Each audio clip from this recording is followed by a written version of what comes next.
नमस्कार, आप देख रहे हैं यूनाइटेड जेके और मैं हूं सुरिंदर शर्मा। जम्मू कश्मीर में इन दिनों शराबबंदी के मुद्दे पर बवाल मचा हुआ है।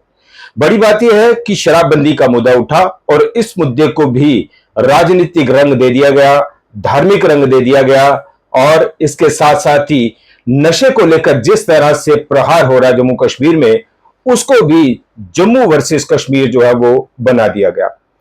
आज हमारे साथ बातचीत करने के लिए इन तमाम मुद्दों पर मौजूद है दीपक गुप्ता जी, जो कि वेयर हाउस फेडरेशन जो है यहाँ का, उसके प्रधान हैं।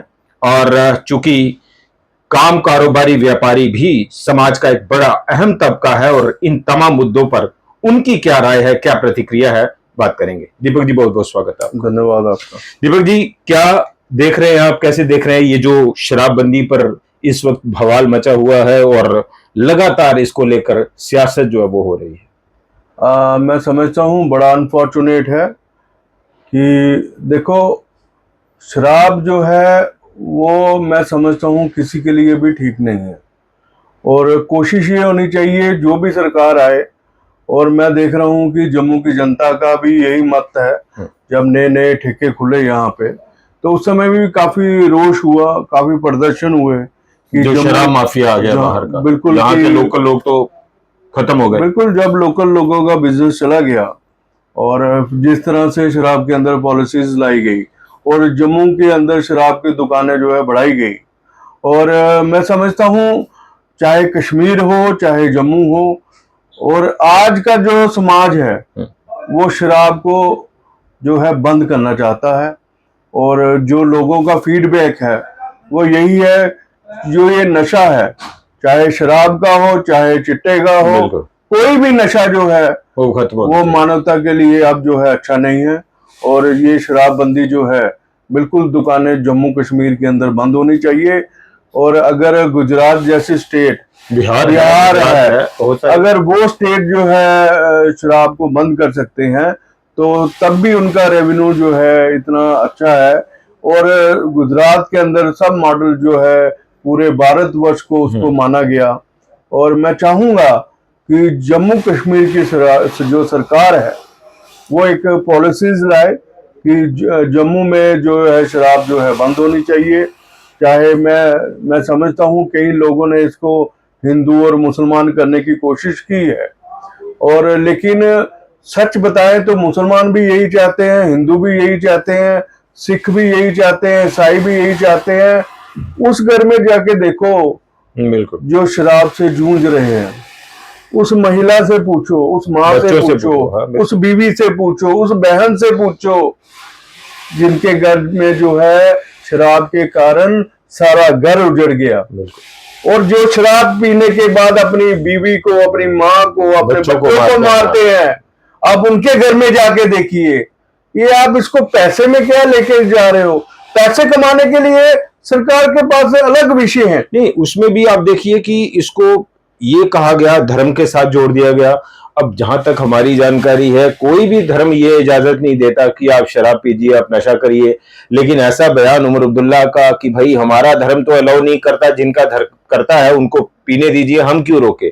नहीं, ये सीधा सीधा जो है वो, देखो, हम राजनीति में नहीं पढ़ना चाहते। मैं आपको ये उदाहरण देना चाहता हूँ, ये कासिम नगर वाली साइड में आप चले जाओ, वहां देखो सारे जम्मू के लोग हैं। बाबे वाली साइड आप चले जाओ, वहां भी जम्मू के लोग हैं। हम तो उनकी माताओं से और बहनों से मिलते रहते हैं। वो तो कहते हैं कि शराब के कारण जो है हमारे घर उजड़ गए, और हमें जब पति जो है, क्योंकि मानसिक तौर पे क्या है, बेरोजगारी है। बेरोजगारी के कारण क्या है, लोग जो है, ठीक है, जो एंजॉय के लिए पीते हैं वो अलग विषय है, लेकिन बेरोजगारी के कारण जो मानसिक तनाव रहता है उसको रिवाइव करने के लिए सुबह ही शुरू हो जाते हैं। वो अपना सोना तक बेच देते हैं, अपने गहने बेच देते हैं। और उन परिवार के अंदर जाके आप देखोगे तो आपको लगेगा इससे बुरा कोई नशा नहीं है। आप देखो, कमाने के और सोर्स बड़े हो सकते हैं। आप अगर सरकार चाहे तो टूरिज्म के माध्यम से जो है आगे बढ़ सकती है, इंडस्ट्री के माध्यम से आप जो है रेवेन्यू जनरेट कर सकते हैं। जो रेवेन्यू की बात कही जाइए, अगर आपकी जो अगर सोच, अगर ईमानदारी हो, अगर आपके जो इलेक्टेड रिप्रेजेंटेटिव जो है ईमानदारी से बात करें, तो मैं समझता हूँ हर एक चीज का हल हो सकता है। गरीब लड़कियों की शादी भी हो सकती है। अपने अपने कॉन्स्टिट्यूएंसी में जो लोग इतने ठेकेदार हैं आपके, इतने इतने बड़े कॉन्ट्रैक्ट ले रहे हैं, अगर आप उनको बोले मेरे एरिया में 50 लड़कियों की शादी करवानी है, वो करवा सकते हैं। लेकिन नियत की बात है। बिल्कुल। अगर आपके अंदर नियत है, काम करने की लगन है, आपकी सोच है, तो आप करवा सकते हैं। और जिस तरह से ये मैं समझता हूँ कि जम्मू की जनता ने भी इस बार सबको मुंह तोड़ जवाब दिया है, और शराबबंदी के बारे में सबने क्लियर बोला है। कश्मीर में भी हो एक मत बोला है, प्रोटेस्ट कर रहे हैं। हम चाहते हैं मुसलमान भाई भी हमारे भाई हैं, वहां भी नशा नहीं होना चाहिए, और जम्मू के अंदर भी ऐसा नशा नहीं होना चाहिए।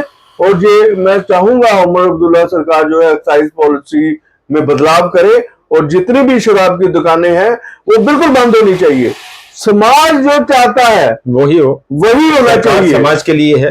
सरकार बात ये भी है दीपक जी कि न सिर्फ शराबबंदी, अब देखिए नशे को लेकर जिस तरह से जम्मू कश्मीर के हालात हैं, और नशे के खिलाफ एक बिगुल फूंका है जिस तरह से एलजी मनोज सिन्हा ने, उसके ऊपर भी सियासत हो रही है।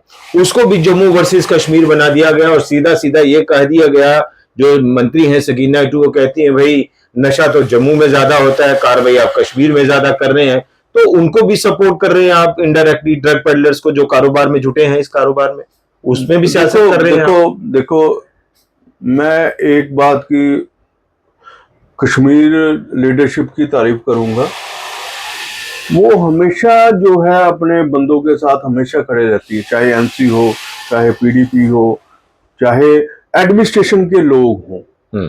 उनका जो है चाहे मैं कोई भी गलत हो कश्मीर के अंदर, लेकिन वो उनके साथ तब भी खड़े गलत होंगे तब भी खड़े। मैं एक उदाहरण आपको देता हूं, एज ए व्यापारी जो है मैं एक उदाहरण देता हूं। मुझे याद है जब नोटबंदी हुई तो इनकम टैक्स के नोटिस जम्मू में भी आए गए जिन्होंने कैश जमा करवाई थी, और कश्मीर में भी आए गए, लेकिन जम्मू का कोई भी लीडर जो है वहां बात नहीं की व्यापारियों के हक में। वहां के लीडरशिप ने वहां ये बात कही गई, अगर आप यहाँ इनकम टैक्स के नोटिस भेजोगे तो इनकम टैक्स का ऑफिस ही फूंक देंगे। लीडरशिप कहती है, जनता नहीं, लीडरशिप कहती है। तो ये आज भी जो है मैं देख रहा हूं, अगर हम बार बार रोते हैं कि हमारा जम्मू डेवलप नहीं हुआ, हमारा जम्मू डेवलप नहीं हुआ, ये मैं मानता हूं ये हमारी लीडरशिप की कमजोरी है, हम लोगों की कमजोरी है। आज हमारी वजह से जो है जम्मू जो है आगे नहीं बढ़ पाया, क्योंकि वहां हम सब इकट्ठे नहीं हो पाए, और हमने ऐसे लीडर नहीं दिए। और जिस तरह से जो है सरकार के आगे जो है माहौल बनाते रहे। अगर मैं पहली सरकारों की बात करूं, उन्होंने यही देखा कि अगर पटनी डेवलप हो जाए तो श्रीनगर कौन जाएगा, अगर आपका बसोली वाला एरिया डेवलप हो जाए, भद्रवाह मिनी कश्मीर है, अगर वो डेवलप हो जाए तो हम यही हर बार यही 70 साल से यही सरकारों का सुनते आए हैं कि माँ वैष्णो देवी के दरबार में 1.5 करोड़ लोग आते हैं, उसको कैसे डाइवर्शन होगा। अरे भाई साहब, डाइवर्शन 20 साल से तो सुन रहे हैं, 10% ही डाइवर्ट हो जाए तो जम्मू का कायाकल्प हो जाएगा। डाइवर्शन तो तब होगा जब यहाँ आप कुछ लाओगे। अभी तक आप मानसर लेकर रास्ता नहीं बना पाए, सूरीसर लेकर रास्ता नहीं बना पाए, और ये स्टेट की सरकार है। ये कमजोरी फिर उनकी है जो चुने जाते हैं, वो प्रोजेक्ट नहीं कर पाते। कमजोरी मैं किसी के ऊपर लांछन नहीं लाऊंगा, मैं कमजोरी अपने आप को मानता हूं, क्योंकि हम लोग जो है तो अपना नुमाइंदा चुनेंगे ना। अब वो नुमाइंदा कितनी मजबूती के साथ लोगों की आवाज या हक के साथ खड़ा होता है, वो तो बिल्कुल मैं यही सबसे यही अनुरोध करूंगा कि हमें जो है एक मत होके जो है जम्मू के बारे में सोचना चाहिए। और आप देखो, अगर ये सेमी गवर्नमेंट यूनिट ले आए, आप रेलवे कोच फैक्ट्री ले आए, जम्मू के अंदर डिफेंस की कोई एक सेमी यूनिट ले आए, आप देखो आज यूपी जो है लगातार जो है आगे बढ़ रहा है।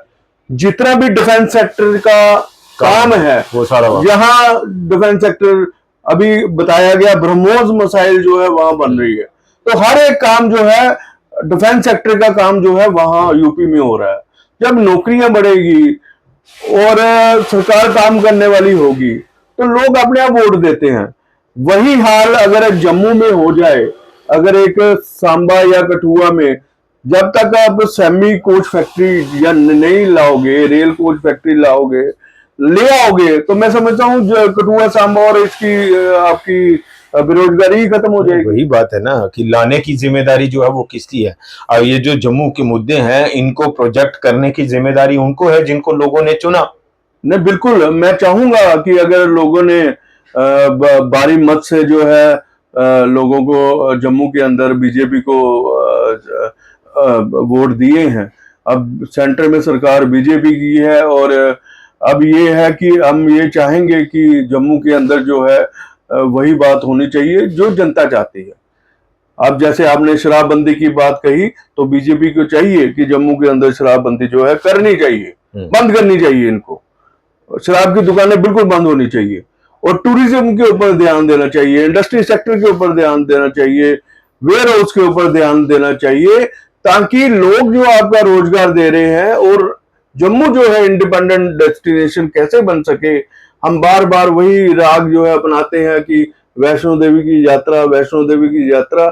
मैं समझता हूँ ये तो हमारे अंदर यहाँ पे वैष्णो देवी की कृपा है, माँ वैष्णो देवी की कृपा है कि यहाँ जो है जम्मू के अंदर माँ वैष्णो देवी का दरबार है। मैं कहूँ अगर माँ वैष्णो देवी का दरबार ना हो तो जम्मू वाले भूखे मर जाए। लेकिन पिछले 1-1.5 साल से दीपक जी, जिस तरह से यहाँ एक इलेक्शन प्रोसेस हुआ, बड़ा इंतजार कर रहे थे जम्मू कश्मीर के लोग, भाई चुनाव होंगे, यहाँ चुनी हुई सरकार बनेगी और वो सरकार जम्मू कश्मीर के लिए बेहतरी के लिए काम करेगी।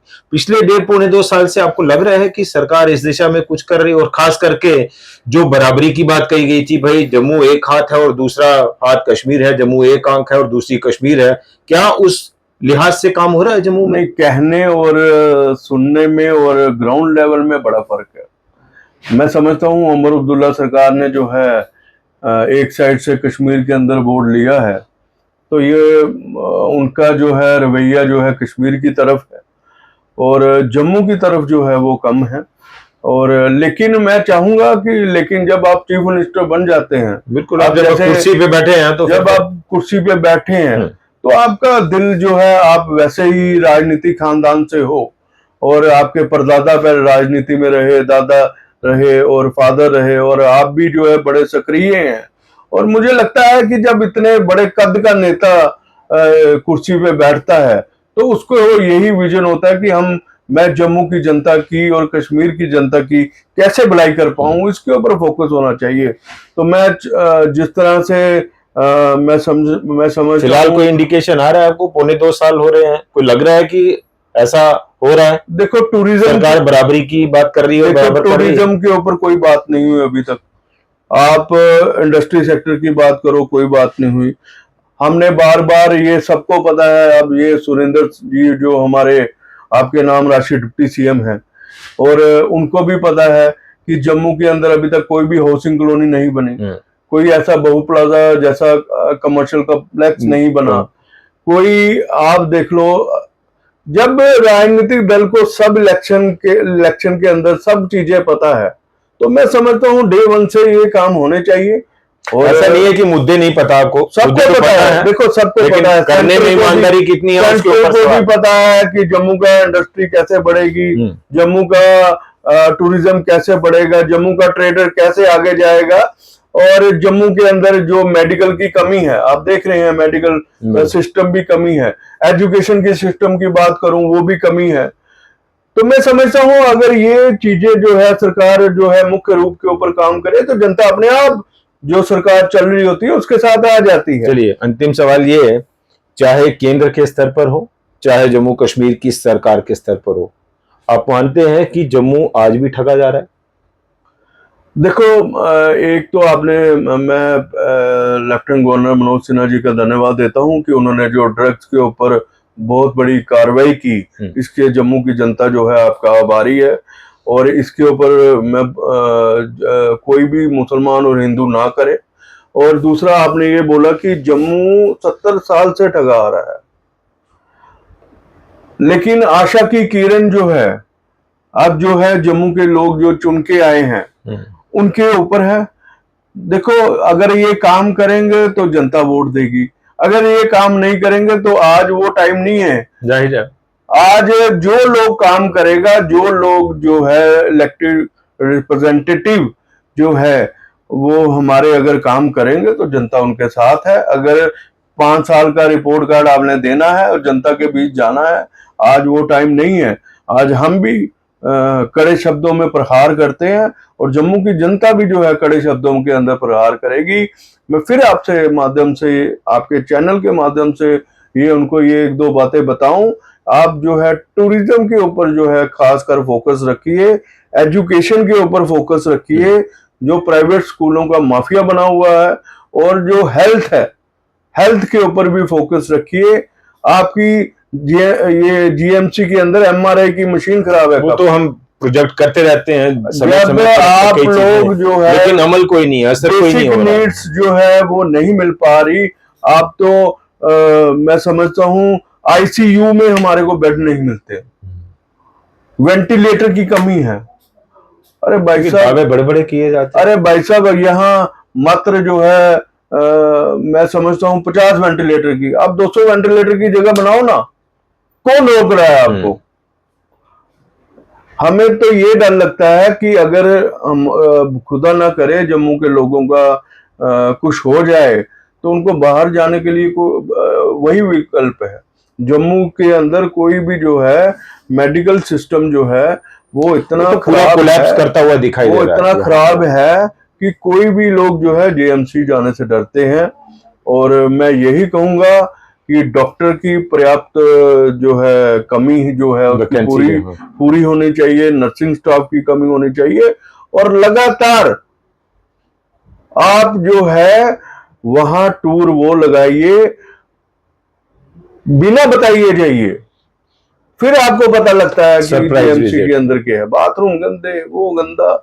तो मैं यही चाहूंगा कि हमारे सरकारी स्कूल अच्छे हों, हमारा इंडस्ट्री सेक्टर अच्छा हो, हमारा ट्रेड सेक्टर अच्छा हो, हमारा टूरिज्म अच्छा हो। ये 4-5 जो मुख्य बातें हैं काम करने वाली, अगर आप इनके ऊपर फोकस देते हो तो जनता आपको जो है दिल से लगाती है और आपको उठा के जो है फूलों की माला डालती है। नहीं तो भाई साहब फिर वही हाल होगा। दूसरा विकल्प जो है, ये तो पता है ना, जो चुने हुए नुमाइंदे उनको ये पता है कि भाई 5 साल हमारे हैं और हमारी पेंशन लग गई है, दूसरी बार होगी तो देखा जाएगा। तो ये फिलहाल ये कि जो काम कारोबारी व्यापारी समाज का एक ऐसा तबका है जिसके ऊपर पूरी इकोनॉमी जो है वो डिपेंड करती है, मयसर करती है, उनका इस पूरे मुद्दे पर, एक तो शराबबंदी, नशाबंदी को लेकर जो है वो इस वक्त जो मुहिम चल रही है, लेकिन उसके ऊपर भी जो सियासत हो रही है उस पर सीधा सीधा दो टूक है कि एक तो शराबबंदी जो है वो होनी चाहिए, जम्मू कश्मीर ड्राई स्टेट की जाए, जो रेवेन्यू का रोना रोया जा रहा है उसके लिए अदर रेवेन्यू रिसोर्सेज जो है वो डेवलप किए जा सकते हैं, मंशा और नीयत साफ होनी चाहिए।